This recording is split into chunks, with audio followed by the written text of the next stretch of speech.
এক শিয়াল হলো একদিন একটা খরগোশ শিকার করছে, বুঝছেন? अच्छा এখন বনে হলো একটা পুংটা বাঘা ছিল। সেই বাঘ এই খরগোশ মনে করেন কাইরা করে নিয়ে খেয়া লাইছে। এখন শিয়ালের তো একশো রাগ হয়ে গেছে, ভাই কিরে মাদার আমার খরগোশ নিয়ে খেয়া লাইলো। क्या কারণ শিয়াল তো মনে করেন আর কিছু কুয়ে পারতেছে না, ওই হলো বাঘ বনের রাজা। नहीं मैं गाली नहीं दे শিয়াল सकता। দূর পেরে দূরে গেছে, দূরে যায় হেরে কইতেছে বাঘ একদিন তোর আমি মারমুই, বুঝছেন? এই কথা কওয়ার পরে এখন বাঘ তো মনে করেন ওটা আমলে নেয় নাই। বাঘ মনে করতেছে ও হাল্লা হইলো পাতি হিয়াল, ও কি আমার ঘুরতে পারবো নাকি? ও খরগোশ মরগোশ খায়া মনে করেন কেলায় ঘুম দিছে।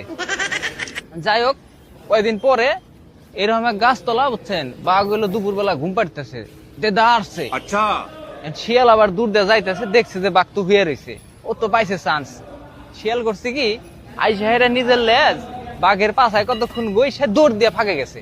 ফাঁকে যেতে চিল্লাই গেছে, "এ, বাঘের গোয়াছি রে, বাঘের গোয়াছি।" বুঝছেন? এখন বাঘ হলো এই কথা হই না, ঘুম ভেঙে গেছে গা। ঘুম ভাঙ্গার পরে কয় হাসাই কি হালাই আমার ঘুরলো, এটা একটা কাম হইলো। এখন বাঘ তো মনে করেন রাগে রুগে আর ওরে দিছে দাবরানি। দাবড়াইতে দাবড়াইতে মনে করেন নিয়ে গেছে এক গ্রামের ভিতরে। নিয়ে যাওয়ার পরে এক বাড়ির পাশ দিয়ে যাইতেছে, শিয়াল হলো মনে করেন এক ঝোপের ভিতরে লুকায় গেছে।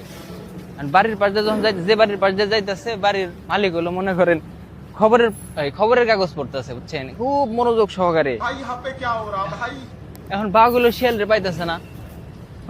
বাঘ যায় এই বেটার কাছে জিগাইতেছে, বড় ভাই এনরে কি একটা শিয়াল রে যাইতে দেখছেন না আপনি? এখন বেটা পত্রিকার থেকে মুকুট কইতেছে, কয় কে শিয়াল কি তোমার মারছে? বাঘ তো এই কথা হই না, কয় কয় ভাই শিয়াল আমার মারছে, এটা পত্রিকায় হয়েছে।